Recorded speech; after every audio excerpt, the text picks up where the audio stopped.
Um, my name is Emily, and I'll be refuting the claim that homeschool should be banned for minors in California. So, homeschooling has been a part of the American school system for centuries, dating back to Aztec societies.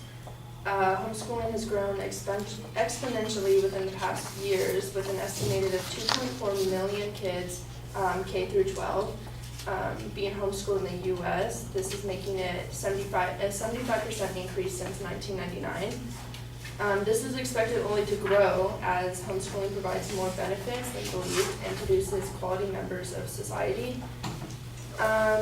She had claimed that public schools are teaching kids more vital information than homeschools do. This claim is probably not as correct, seeing as though homeschool students receive the same amount of education that you would get in public schools, seeing as though the curriculum is usually taken from the same place. And homeschooling has been credited for producing outstanding results in minors when compared to their publicly schooled peers. According to the academic statistics of homeschooling found on the HSLDA site, studies have found that children who have been homeschooled commonly outperform their peers on standardized tests. Also, for example, in one study, there's 2,219 students reporting their homeschool status on the SAT, and 1999 scored an average of 1,083, 67 points above the national average, which is 1,016, which is usually what public school kids are doing.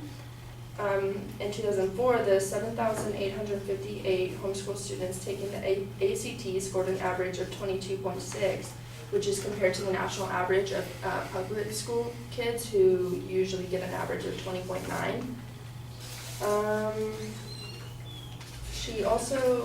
There's also claims that No, that's not right. the home educated typically score 15 to 30% points above public school students on standardized academic achievement tests. Also, a survey done by Dr. Brian D. Ray, he's the head of the National Education School Board, in spring 2008 with 11,729 participant grades kindergarten through 12 from all states in the U.S. Homeschool students scored exceptionally high on test scores in the 80th percentile in comparison with the public school average of the 50th percentile. Also, the claim that homeschooling homeschooling does not provide students with the qualified teachers cannot really be true either, seeing as though homeschooling offers a one-on-one opportunity for students to learn better and efficiently at home rather than in public schools that may not meet their needs. There was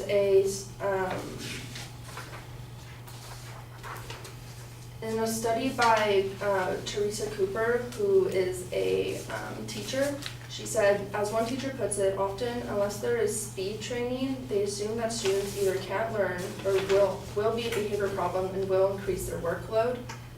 In homeschooling, usually you get a one-on-one interaction between people, and then with that, you can get a more customizable method to teaching a kid. Most teachers who go through a teaching program are also not expected to explicitly learn how to handle a child with specific learning needs, or only required to take on a class as a teaching special education in their entire 4 years of schooling. A 2009 study from the NARA concluded that no teacher is even explicitly told to learn how to teach children with ADHD, dyslexia, and other disabilities. She also said that homeschool kids don't usually get a social interaction, but a study tested 185 college students over the age of 18 who had been homeschooled for at least some of their primary and secondary education. Homeschooled college students were asked to complete a self-esteem test, and the homeschooling kids demonstrated the public school kids demonstrated a greater instance of depression than homeschooling. So this thus proves the common stereotype that homeschooling children have an increased difficulty with social adjustment in a transition to higher education. She, might